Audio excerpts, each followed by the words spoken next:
காவேரி ரொம்ப வெறுப்பேத்திட்டே இருக்காங்க. என்ன பண்ணுறதுன்னு தெரியாம காவேரி அப்படியே பார்த்து முறைக்கிறாங்க. இங்க இவலாம் ஒண்ணும் பண்ண முடியாது. சாதாரண கேஸா குடுத்துருக்கோம். விஜய வெளிய எடுக்கவே முடியாது அப்படின்னு சொல்லிட்டு பேசிட்டு இருக்காங்க. ராகினி அவங்க அப்பா பசுபதியும் இத பார்த்த காவேரி செம்மையா டென்ஷன் ஆயிடுறாங்க. அடுத்து அங்க ராதா, அதுக்கப்புறமா தாத்தா எல்லாருமே வராங்க. வக்கீல் எல்லாருமே வக்கீல் இந்த கேஸ் என்னங்க? எதுக்காக விஜய கூட்டின்னு வந்திருக்கீங்க? விசாரிக்க கூட்டின்னு வந்திருக்கீங்களா? வேற என்ன பிரச்சனை? அப்படி சொல்லிட்டு கேட்குறாரு. அதுக்கு போலீஸ் இந்த மாரி விஜய் மேல இவரு கம்ப்ளைண்ட் குடுத்துருக்காரு. அதுவும் ரொம்ப ஸ்ட்ராங்கான கம்ப்ளைண்ட் குடுத்துருக்காரு அப்படின்னோனே அதிர்ச்சி அடைகிறாங்க ராதா. எதுக்காக இப்படிலாம் பண்ணீங்க? உங்களுக்கு எவ்ளோ விஜய் பண்ணியிருக்கான்? இப்படி பண்ணிட்டீங்களே அப்படி சொல்லிட்டு செமையா டென்ஷன் ஆயிடுறாங்க. இப்ப கேஸ வாபஸ் வாங்கலாம். நடக்கிறதே வேற. என் புள்ளைய வெளிய எடுங்க அப்படின்னோனே, இங்க பாரு ராதா, நம்ம புள்ளைக்காக தான் இது எல்லாத்தையும் நான் செஞ்சுட்டுருக்கேன். நம்ம புள்ள தான் முக்கியம். இவன் முக்கியம் கிடையாது அப்படின்னோனே, எனக்கு விஜயும் முக்கியம் தான். விஜயும் என் புள்ள தான். இப்ப நீங்க வெளிய எடுக்கல. நடக்கிறதே வேற.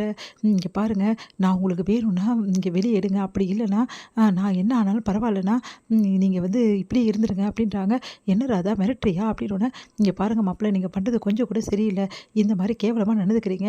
விஜய் உங்களுக்கு அப்படி என்ன பண்ணிட்டா? எதுக்காக இப்படிலாம் பண்றீங்க? அப்படின்னோனே, இங்க பாருங்க, நான் எதுவும் உண்மைய தான் சொல்றேன். நான் ஒண்ணும் பொய் சொல்லல.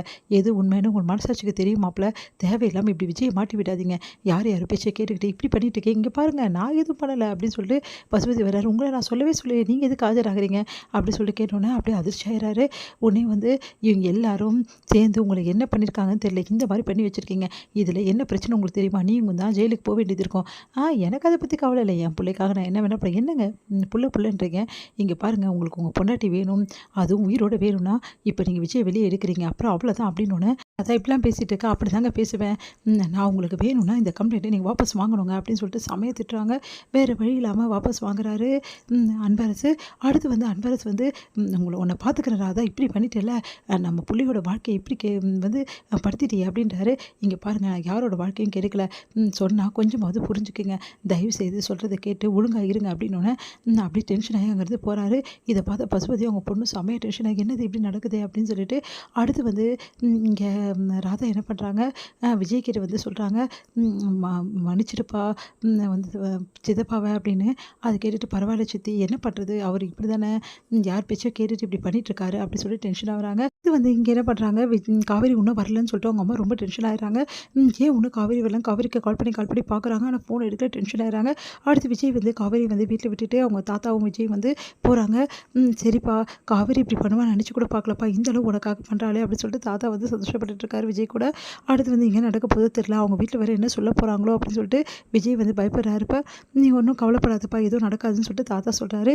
இங்கே காவேரி அவங்க அம்மா திட்டுறாங்க. ஏன்டி இவ்வளோ லேட்டாக வர அப்படின்னு சொல்லிட்டு நடக்கிற விஷயத்தை பார்த்தா எனக்கே பயமாக இருக்கு. ஏன் இவ்வளோ பண்ணுறேன்னு சொல்லிட்டு திட்டுறாங்க. நல்ல காலம், என் வீட்டுக்கு எதுவும் தெரியாது, தெரிஞ்ச பெரிய பிரச்சனை ஆகிடும் அப்படின்னு சொல்லிட்டு காவேரி யோசிக்கிறாங்க.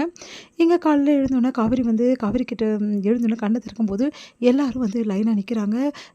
சாரதா எல்லாருமே அதை பார்த்து அதிர்ச்சி அடைகிறாங்க. நீ நேற்று விஜய் போலீஸ் ஸ்டேஷனில் போய் எடுக்கிறதுக்காக போயிருந்தியா அப்படின்னு சொல்லிட்டு கேட்குறாங்க. அதை கேட்டு அதிர்ச்சி அடை, இவங்களுக்கு எப்படி தெரிஞ்சது? எல்லாத்தையும் நியூஸை சொல்லிட்டாண்டி. அப்போது இவ்வளோ நாளாக எங்களை ஏமாற்றிட்டு இருந்திருக்கு அப்படி தானே அப்படி சொல்லிட்டு கேட்குறாங்க அவங்க அம்மா. அதை கேட்டுட்டு, அது இப்படி ஏமாத்தவே நினச்சி கூட பார்க்கலாம். அவன் தான் வேணும்னா அப்போவே போயிட வேண்டியதானே, எதுக்காகடி ஏன் பொண்ணாக இருக்கேன்னு சொல்லிட்டு இங்கே நடிச்சிட்டு இருந்தேன். இதெல்லாம் பண்ணிவிட்டு கடைசியில் ஒன்றும் தெரியாத மாதிரி இந்த நைட்டு வந்திருக்க வீட்டுக்கு அப்படின்னு. அம்மா சாரிம்மா அப்படின்றாங்க. ஓ சாரியை என்ன பண்ணுறதுன்னு தெரில. ஏன்டி இப்படிலாம் நடந்துக்கிற? இப்படி பண்ணிட்டேன், எப்படி ஏமாற்றிட்டாலே அப்படி சொல்லிட்டு அவங்க அம்மா அழுறாங்க. அம்மா ப்ளீஸ்மா அழாதம்மான்னு சொல்லிட்டு காவேரி சமாதானப்படுத்துகிறாங்க. எல்லாருமே சாரதா சமாதானப்படுத்துகிறாங்க.